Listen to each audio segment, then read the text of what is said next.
警察に職質とか受けたらアウトだぞ。近くに空き家があるよ。下見に来たのに見っけたんだよ。こっちちょっとマジかよ。 2012년도 새벽 2시경 황급하게 달리고 있는 이들은 3인조 도둑 翔太まだ 쇼타, もう疲れたよ。 고에이, 遠いよ。 아치야. 방금 전 도둑질을 하고 나와 은신할 곳이 필요했던 이들은 쇼타를 따라 어느 잡화점에 숨어 들어가게 됩니다. 気入ってる。さすが金持ち。 물론 이곳은 처음 와본 곳으로 먼지 쌓인 오래된 가구들만 봐도 何も入ってないや。なんか入ってたら食うのかよ。 이곳이 오래전에 버려진 곳이라는 걸 알 수 있었고, 그렇게 안도감에 잠시 숨을 고르려던 그때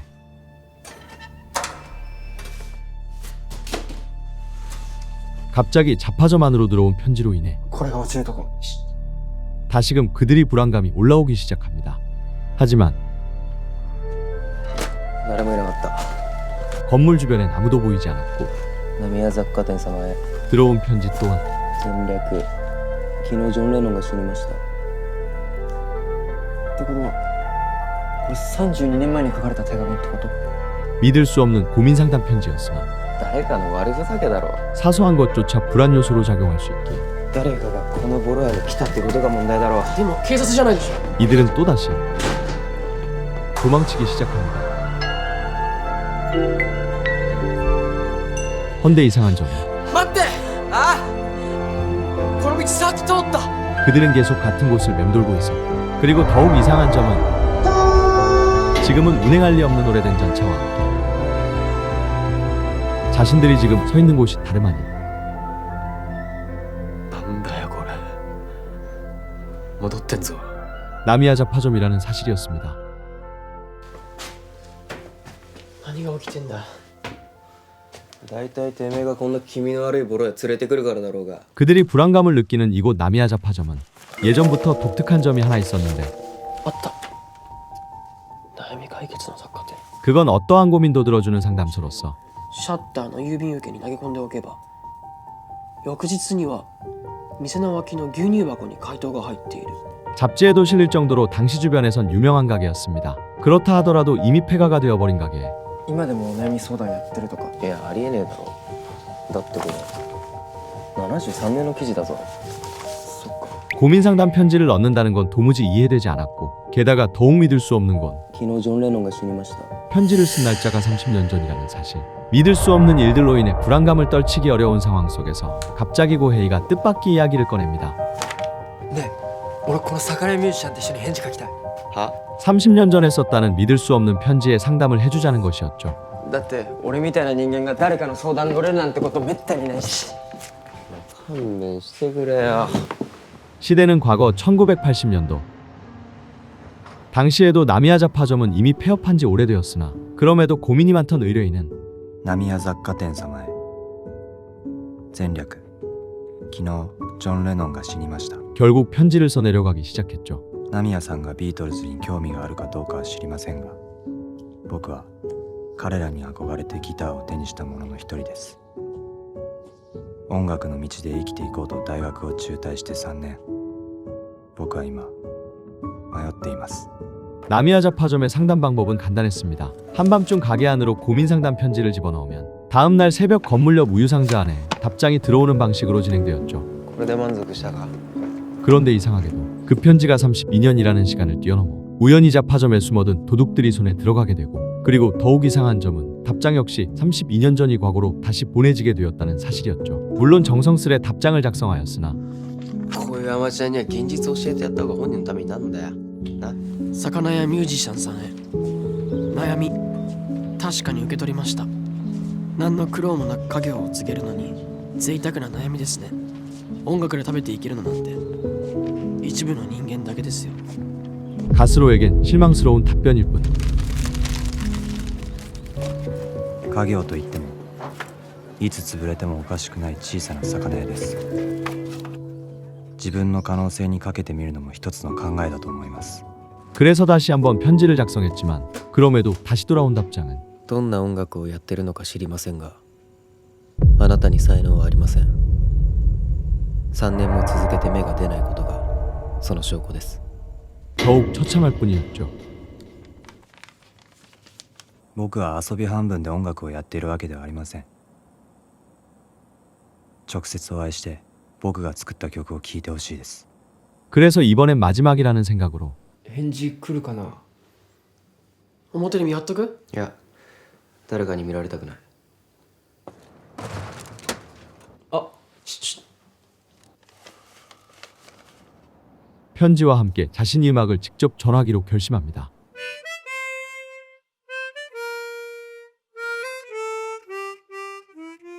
뜻밖에도 가스로가 연주하던 음악은 これってセリの曲じゃん。 이들 3인조도 너무나 잘 알고 있던 노래로 분명 셔터 밖에서 연주 소리가 들리고 있었으나 건물 밖에선 음악 소리뿐만 아니라 사람조차 보이지 않았고 그로 인해 오로지 편지 입구를 통해서만 연주 소리를 들을 수 있다는 걸 알 수 있었죠.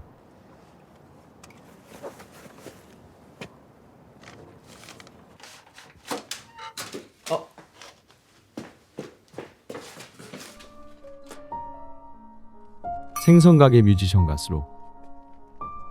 가스로는 부모님의 반대를 무릅쓰고 음악 활동에 매달렸지만 아직까지 어떠한 성과도 얻지 못한 상황이었습니다. お父さんこないだ倒れたのよ。 게다가 아버지의 건강마저 나빠지고 있었기에 집안대대로 이어져 내려오던 생선가게는 母ちゃん悪いこと言わねえから戻ってきて魚屋やれよ。 장남인 그가 떠맡을 수밖에 없는 상황이었죠. 그렇게 현실이라는 벽 앞에서 자신의 꿈이 허물어질 무렵 こんな時間にどこ行ってたの。お父さんまた倒れたのよ。 아버지가 또다시 쓰러졌다는 소식으로 인해 가스로는 자연스레 가수의 꿈을 포기해야겠다고 마음먹게 됩니다. どうしても店開けるっつうな手伝うよ俺。 헌데 이때 아버지의 반응은 예상 밖이었습니다. バカ野郎もう一遍死ぬ気でやってみろ。 그렇게 자신의 꿈을 반대하던 아버지였으나 負け戦なら負け戦でいい。自分の足跡ってものを残してこい。 꿈을 포기한 자식을 바라보는 건 더욱 원치 않아 보였죠. あなたにぜひ伝えたいことがあります。あなたが音楽を続けることは決して無駄にはなりません。あなたの音楽で救われる人たちがいると思います。そしてあなたが作った音楽は必ず残ります。 그렇게 자신의 꿈을 위해 떠난 지 8년이나 지났으나 여전히 꿈을 이루지 못한 채 무명 가수의 삶을 이어가고 있던 가수로 さっき2番目に演奏した曲ってなんていう曲ですか。あれは僕のオリジナル曲。タイトルは。リボーンっていう再生っていう意味。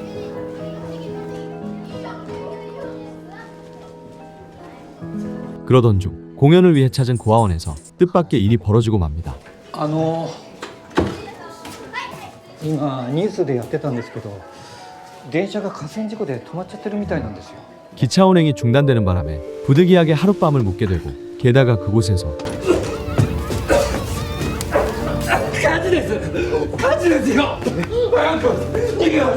큰 화재가 발생하게 되죠.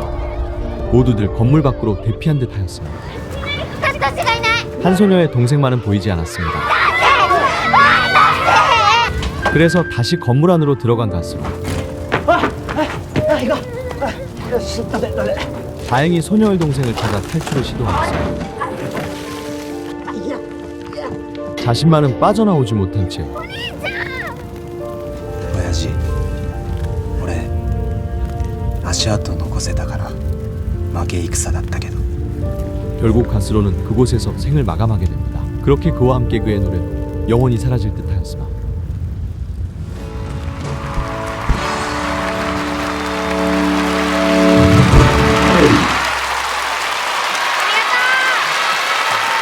네, 次の曲は 다시 현재에 이르러 그의 노래는 彼は自分の命を犠牲にして私の弟を救ってくれました。それでは聴いてください。リボーン。 당시 고아원에 있던 한 소녀의 입을 통해 세상에 알려지게 됩니다. 俺たちの手紙ちゃんと届いてるかな。 사실 이들 3인조는 소녀와 같은 고아원 출신이었기에 당연히 가스로에 대해 알고 있었습니다. で俺思ったんだけど、魚ミュージシャンに家女のことを教えたら彼死なずに済むんじゃない？いやその代わりにセリの弟が死ぬかもしんないだろ。どっちにしろそんな手紙書いても信用されるわけねえだろ。 하지만 이미 일어난 일에 대해선 바꿀 수 없다고 믿었기에 マルコ園が火事になることもセリがリボンを歌うことも俺たちは知ってんだし、そういうことは変えようがねえと思うし。 가스로의 운명을 알면서도 그저 응원할 수밖에 없었죠. 다시 과거 1980년 나미야 자파점이 아직 영업을 하고 있을 당시 何難しそうだ25歳女の不倫相談 자파점의 사장 나미야는 또다시 고민 상담 편지를 받게 됩니다. まだ生まれてもいないこの子のことがもう可愛くて愛しくてなりません。でも父親のいないこの子が幸せになれるのか。このような手紙を投函して本当に申し訳ありません。他に相談できる人がいないのです。どうかご意見をお聞かせください。グリーンリバーより。この手紙の内容が本当のことだとして下ろした方がいいに決まってる。このグリーンリバーさんはな、下ろした方がいいと分かった上で相談してんだよ。 그리고 얼마 뒤 こことここ末期の膵臓がんです。あと3ヶ月と思ってください。 나미야는 시한부 판정을 받게 되며 자신이 마지막을 담담히 받아들일 준비를 하고 있었죠. 그러던 와중 그로서는 모른 척 할 수 없는 사건을 발견하게 됩니다. 軽自動車が海に転落。消防が救助に駆けつけたが運転席の女性は死亡。同乗していた生後1ヶ月の乳児は転落後に車外へ放り出されたが無事だった。ブレーキを踏んだ形跡がないことから警察は無理心中の可能性が高いとしている。 사망한 여성의 상황이나 이름의 의미가 グリーンリバーさんだと思うんだ。 자신이 상담한 여성의 필명과 같았기에 자신 때문에 벌어진 사건이 아닌지 걱정을 떨쳐낼 수가 없었습니다. 相談者は俺の回答の通りに行動し、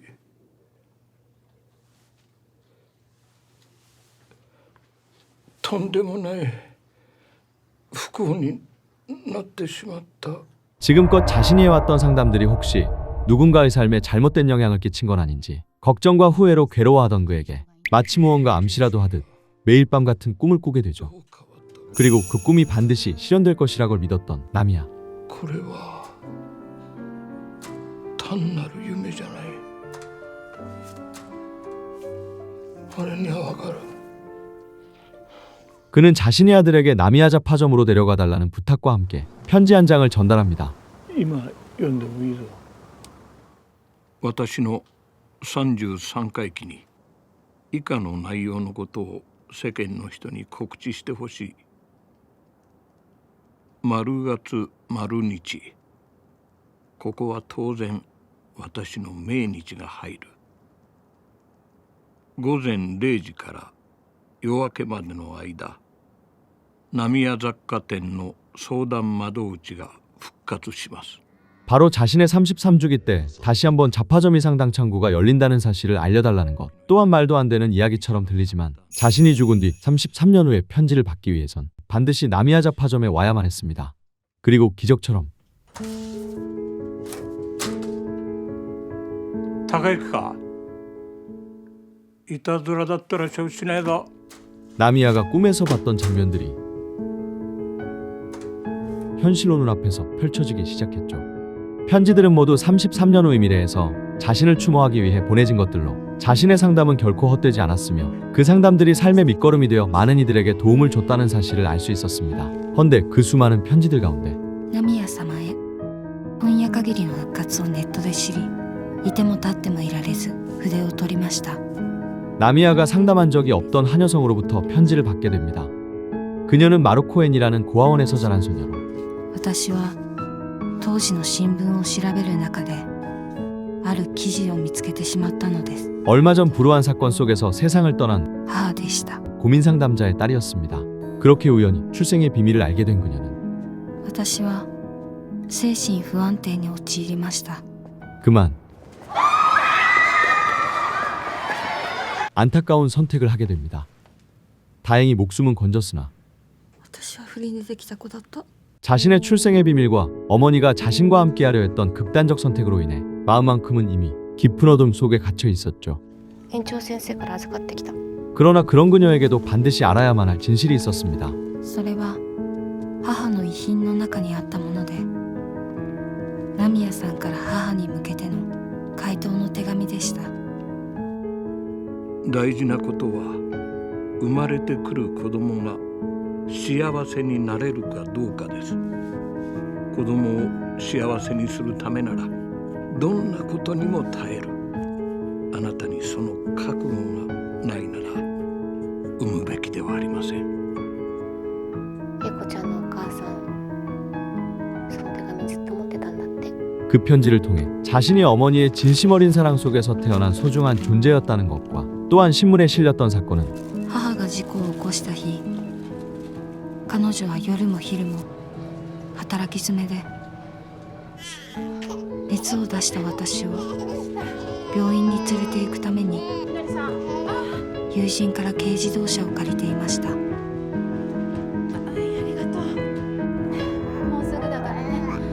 そのことは後に母の友人が証言していました。 브레이크 자국이 없었기에 자의적 선택이라 결론이 났었으나 당시 어머니는 육체적으로 이미 한계에 다다른 상태였고 그럼에도 자신의 아이를 지키기 위해 운전대를 잡고 병원으로 향하다 居眠りをしてしまったのです。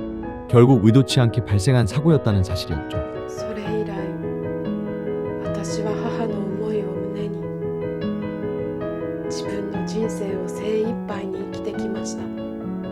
私は今自信を持って言えます。生まれてきてよかったと。グリーンリバーの娘より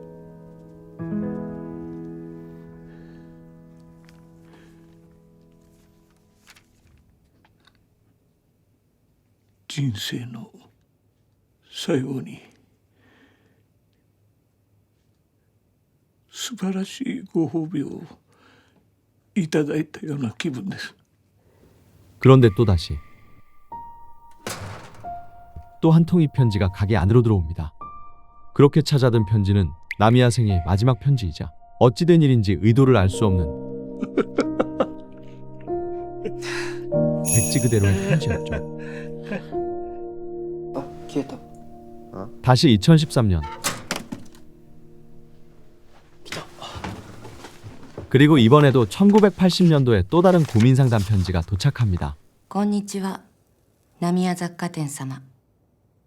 私はこの春に高校を出て、昼は小さな会社で事務員、夜はクラブでホステスをしている迷える子犬と申します。実は先日、金持ちの客から店を持たせてやるから愛人にならないかと誘われました。私は迷っています。迷える子犬より1980年12月12日 편지의 주인공은 낮에는 회사, 밤에는 술집에서 일하는 여성으로 그녀의 고민은 돈이었고 언뜻 보면 술집에서 일하는 것이 가장 현실적이고도 빠른 방법처럼 보이기도 했죠. 하지만 그 편지를 마주한 순간 どうせその女はいろんな男に騙されながら父親のいないガキ産んで、そのガキもろくなもんになんねえから。自分の話だろ。 어린 시절 자신을 버리고 떠났던 술집에서 일하던 어머니를 상기시켰기에 결국 이번 답장은 다른 누구도 아닌 아치야 자신이 직접 펜을 들어 쓰기 시작합니다.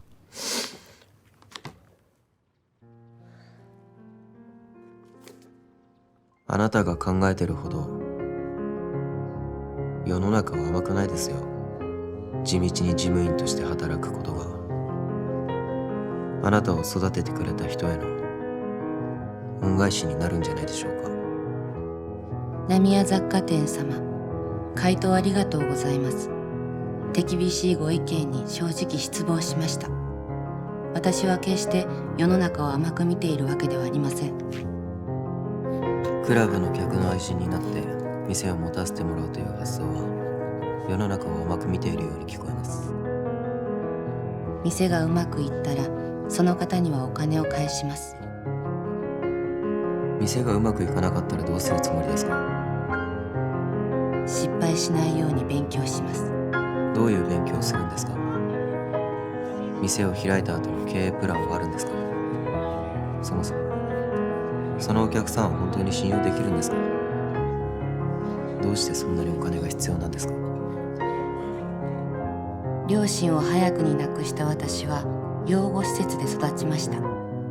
そして小学校の高学年になった頃、大叔母夫婦に引き取られ高校まで出してもらったのです。私がやる。できる。その年老いた大叔母夫婦が今経済的な苦境に陥っています。家はすでに抵当に入っています。何とかしてこの2人の役に立ちたい。恩返しがしたい。それが今の私の夢なのです。그렇게 상담 과정에서 알게 된 놀라운 공통점은 상담을 의뢰한 길 잃은 강아지와 생선가게 뮤지션 둘 모두 고아원과 관련 있다는 것과 ひょっとして丸公園？だから何なんだよ。 그리고 이들 3인조 도둑 역시 고아원 출신이라는 사실이었죠. 이 놀라운 연관성이 신경 쓰였던 이들은 俺この子に幸せになってほしい。 그녀를 어떻게든 성공시키겠다는 마음을 품게 됩니다. あなたが私を信じてアドバイスに従ってくれれば夢を叶えるお手伝いができるかもしれません。 그리고 마침내 어찌 보면 말도 안 되는 기적과도 같은 迷える子犬さん、あなたは愛人なんかになってはいけません。 천기 누설을 시작하게 되죠. 数年後、日本にとんでもない好景気が来ます。まずは一生懸命地道に働きましょう。それと経済関係の勉強を徹底的にやってください。すいません。ある程度お金が貯まったところで都内に小さなマンションを買ってください。物件は必ず値上がりします。そしたらすぐに売ってさらに高い物件を買う。その繰り返しで儲けたお金で今度は株式やゴルフ会員権を買ってください。その時のために経済の勉強をしておくんです。 누가 봐도 믿을 수 없는 이야기였지만 그녀는 답장을 믿고 그대로 실행에 옮기기 시작했고 이후 시간이 흘러 버블 시대의 화려한 환상이 끝나갈 무렵 그녀는 어느새 한 회사의 사장이 되어 있었습니다. 実は今持ってるものを少しずつ整理していこうかと思ってるんです。不冗談でしょ、こんな時代に。90年代になると変わるわよ。 게다가 답장을 통해 알게 된 사실로 앞으로 다가올 대공황까지 무사히 넘길 수 있었죠. ミュージシャンの男性1人が死亡しました。 얼마 지나지 않아 마루코엔 출신이었던 그녀는 고아원 화재 사건 소식을 접하게 됩니다. その後男児は無事避難しましたが、松岡さんは脱出することができず、 그리고 마루코엔에 찾아가 현재 어려운 상황임을 알게 된 그녀는 園長先生、差し出がましいんですけど、丸公園のために何かお手伝いさせてください。ありがとう。 마루코엔의 후원자로 나서게 되죠. 그리고 2012년 나미야의 33주기 소식을 알게 됩니다. 私は32年前、1980年の冬に悩み相談のお手紙を出した迷える子犬というものです。 한편 도둑 3인조는 오랜만에 방문한 마루코엔에서 충격적인 소식을 접하게 됩니다. ここ買収してパチンコ屋とかラブホにする計画立ってるって。確かかそれ。そんなクソババアの金儲けのためにマルコ園が潰されちまうなんて。 마루코엔을 없앤다는 소식에 분노가 치밀었지만 그들로서는 어찌할 도리가 없었죠. 그래서 なあ翔太、その女社長の屋敷ってさ、時郷にあるっつったよな。 화풀이라도 할 요량으로 비워있던 후원자의 별장을 털 계획이었으나 뜻밖에도 후원자의 별장에 집주인이 방문하게 됩니다. 그렇게 순간이 민집털이는 マル公園をラブホにするつもりらしいけど、そんなことしたら許さないからな。つまんねえこと言うなって。 예기치 않게 강도 사건으로 변질되며 그들은 결국 나미야자 파점까지 오게 된 것이었죠. 迷える子犬、この後どうなったのかな。 그리고 이때 これ 쇼타가 무언가를 발견합니다. 나미야자 파점 상담 창구가 부활하는 그날이 바로 오늘로 ナミヤ雑貨店のじいさんが死んだのが32年前の今日なんだ。 지금까지 일어났던 기이한 현상들이 나미야의 33주기와 연관되어 있을 거란 생각을 떨칠 수 없었습니다. 그 사실에 문득 무언가 떠오른 아치야. 確かめてみよう。なんか書かなくていいの？そういうことじゃないんだよ。シャッター見てて。 아치아의 의문은 매번 나미야가 사망한 연도에서 편지가 왔었기에 이번엔 현재에서 넣어보기로 한 것이었죠. 入れるぞ。 그렇게 빈 편지를 넣었으나 どう？何にも入ってこなかった。俺たちちゃんと見てたし。 그 어떤 것도 들어오는 걸 확인할 수 없었고 이로써 확실해진 것은 また新しい手紙が来た。 나미야 자파점은 32년 전 이 세계와 연결되어 있다는 사실이었습니다. そんでこっちが夜明けになる頃、32年前の世界ではナミヤ雑貨店のじいさんが死ぬんだと思う。 그리고 자신들이 나미야 자파점에 온 이유 역시 우연은 아니었습니다. 翔太、お前このボロ屋どうやって見つけたんだよ。女社長が会社に戻る前にこの店の前に泊まったんだよ。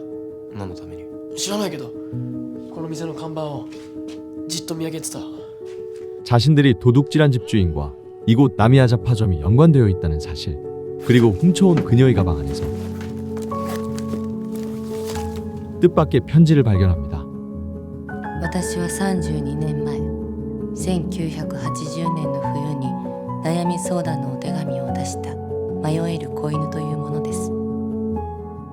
私はナミヤさんのアドバイスを信じ人生を歩み成功を収めることができました。本当にどれだけ感謝してもしきれないほど感謝しております。 그건 나미야 자파점에게 보내는 편지이자 자신들에게 보내는 감사 편지였죠. 今度は私が人様の役に立つ人間になること、それがナミヤさんへの唯一の恩返しと思うのです。 이를 통해 분명해진 사실은 조금 전까지 자신들이 설득하던 어떻게든 성공한 삶을 살기를 바라는 마음으로 미래에 일어날 일들까지 알려주었던, 그러나 아이러니하게도 그들이 도둑질한 곳이 길이 능강하지 멸장이었다는 사실은 그 사실이 이들을 혼란스럽고 더욱 힘들게 만들었죠. なんかあるんだよな。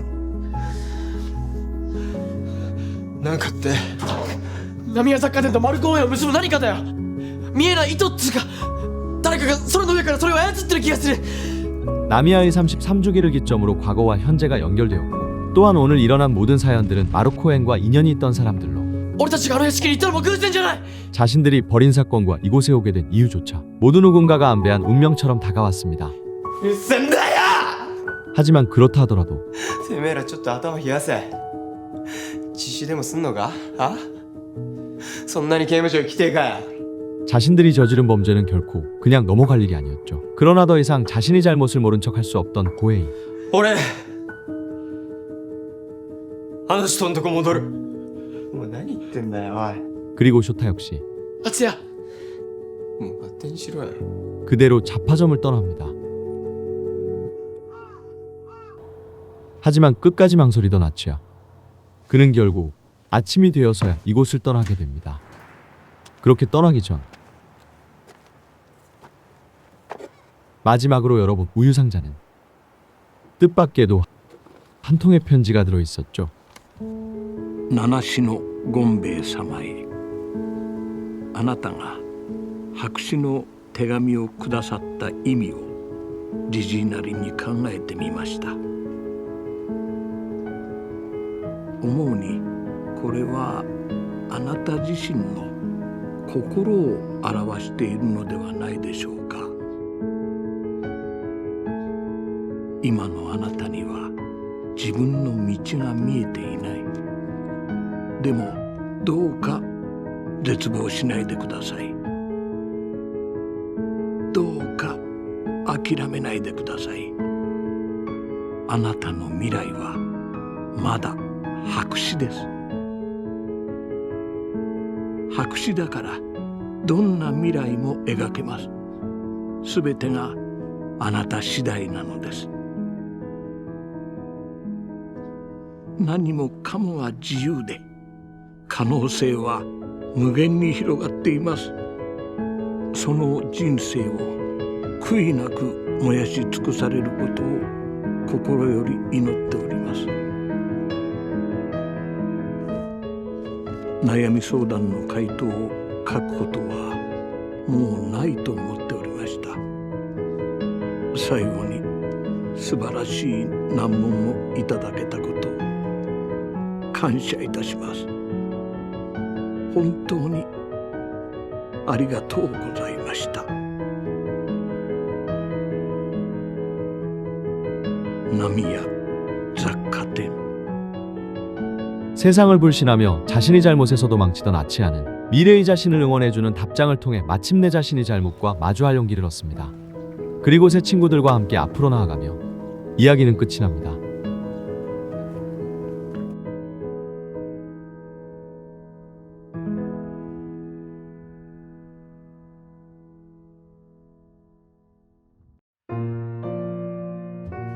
(2017년작) 나미야자 파점 이기적은 추리소설의 거장 히가시노 게이고의 동명소설을 원작으로 한 인간미 넘치는 미스터리 판타지물입니다. 이야기의 발달은 마루코엔의 현재 원장이 보조금을 횡령해 고아원이 파산 직전에 몰리면서 시작됩니다. 마루코엔의 후원자였던 그녀는 이곳을 살리기 위해 마루코엔을 매입하려 하였으나 그 과정이 잘못된 소문으로 퍼지면서 결국 3명의 도둑들은 그녀의 집에 침입하게 된 것이었죠. 그리고 그 모든 것을 안배한 것이 마루코엔이 창립자이자 나미야의 예전 연인으로 나미야자 파점을 통해 과거와 현재가 연결되며 이야기가 진행됩니다. 작품은 각각의 사연이 독립된 에피소드처럼 흘러가지만 마지막에 모든 이야기가 정교하게 연결되며 기적이라는 제목의 의미가 드러나게 됩니다. 특히 영화 속 33주기는 불교에서 마지막 제사이자 망자의 성부를 상징합니다. 작품에서는 이 의미를 살려 나미야가 이승에 머무는 마지막 시간이 과거와 현재를 잇는 매개체로 사용됩니다. 즉 단순한 기념일이 아니라 과거의 사연과 현재의 사건을 연결하는 운명적 장치인 셈이죠. 작품을 보며 자연스럽게 떠오르는 질문은 내가 그 편지를 받았다면 어떤 답장을 썼을까 하는 자문입니다. 상담의 내용들은 정답이 정해져 있는 듯한 문제처럼 보이지만 사실 그들이 바랐던 것은 해결책이 아니라 공감과 위로임을 알 수 있습니다. 결국 우리가 서로에게 건네는 작은 마음과 따뜻한 말 한마디가 누군가의 인생, 나아가 미래까지도 바꿀 수 있다는 메시지를 전달합니다. 지금까지 나미야자 파점 이기적이었습니다. 시청해주셔서 감사합니다.